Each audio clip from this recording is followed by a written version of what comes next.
momento mais. Um momento lindo.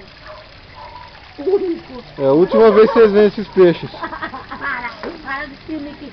Ele não sabe o que acontece nesse lago, quem sabe. Como é que elas ficaram assim? Vai, volta logo. Ou já foram pro buraco?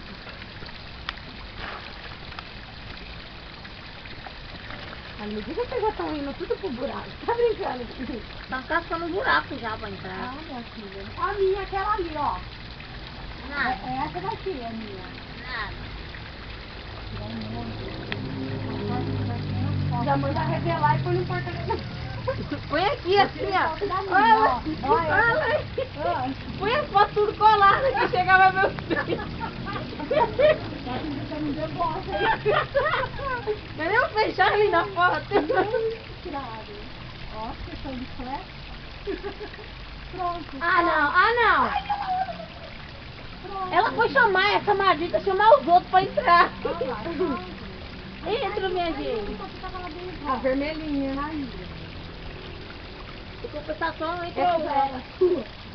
Essa já é. Vai, corta todo mundo lá. Vocês entenderam, agora ela vai apresentar a casa. Aqui é onde você se esconde, ela vai dizer. O Nico tá ficando doido. Ué, a pretinha saiu, Alane. Amiga, será que agora vai? Vê se vai legal. Ah lá. Vamos jogar comida? Joga um monte. Ai, isso, ó. Em compensação tem a grandona lá dentro.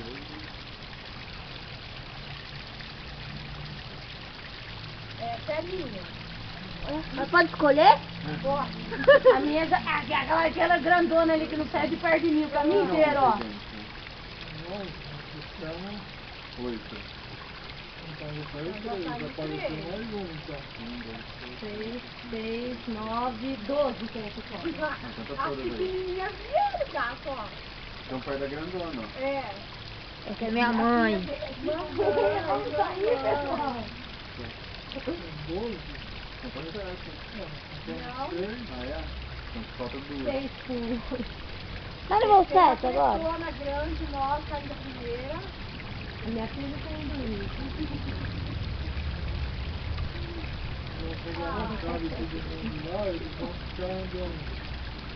Viu? Não cabe mais todo mundo lá de baixo. Que é bom, haha.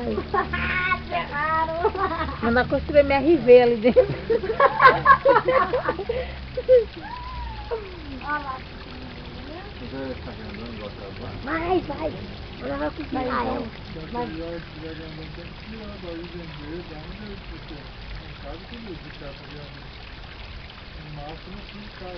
Ai, aquelas pequenininhas caíram, ó.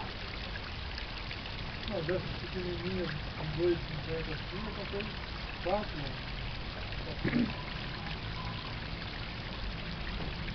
Pronto, Helena, você não vai precisar colocar as fotos do barrigão. Classificar e botar aí, nadando.